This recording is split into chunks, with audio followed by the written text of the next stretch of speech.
এই যে ক্যামেরাম্যান সারাদিন ওয়াজ রেকর্ড করে, আল্লাহ 30 দিন ওয়াজ রেকর্ড করে, কোথাও না কোথাও টাকুর নিচে প্যান্ট পরে দাড়ি কটে, কি জন্য ওয়াজ রেকর্ড করে বলেন তো একটু? আস্তাগফিরুল্লাহ। আপনি কি আল্লাহ, আপনি কি রব্ব জানেন? থাক বললাম না ভাই, ওরাই জানে কি জন্য। কারণ ওরা যা ওয়াজ শুনে পরে বলবে যে আপনি কিভাবে জানেন আমি মুনাফিক? আপনি নিজেই মুনাফিক, আমাকে মুনাফিক বলার কারণে। কারণ ও বলবে দরকার কিন্তু কিছু বলবে, ভাই ডোন্ট টেক এনি রিস্ক, ওকে? আর আসলে কাউকে তো মানে ছেলেগুলোর সামনে আসলে কিভাবে তো লজ্জা দেওয়া উচিত না। মানে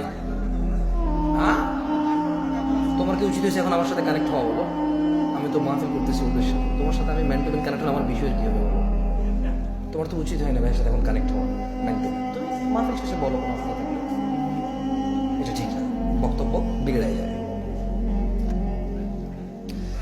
এই যে ছেলেগুলো লাইভ করে, রেকর্ড করে, এডিট করে, থাম্বনেইল দেয়, এরপর এটা ছাড়ে, এই দেখুন জামশেদ মজুমদার কাঁদিয়ে দিলেন সবাইকে, হুদা এরকম চোখের পানি এরকম লাগাই দেয় চোখ ছবি। আমি এরপরে এরপর আমি নিজের ওয়াজে নিজে ক্লিক করে দিয়েছি, আমি তো কান্দি নেই, কেউ কান্দে নাই।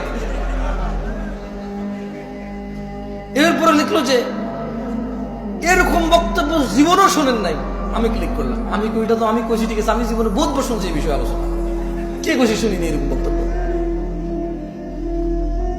যদি খেলে আমি এখানে বলি যে আমি এই সিজনের জন্য এটা শেষ ওয়াজ, হয়তো এরা টাইটেল দেবে কি জামশেদ মজুমদার তার শেষ মুহূর্তে কি বললেন, মনে হয় আমি মারা গেছি। এরপরে জাস্ট হ্যাভ এ ক্লিক, ওকে, একটা ক্লিক পাওয়ার জন্য, নাথিং এলস, কিছু না। সো আয়োজন করে মাহফিলের, রেকর্ড করে মাহফিলের, লেকচার করে মাহফিলে, শ্রোতা শোনে মাহফিল, দিন শেষে কারোই কোনো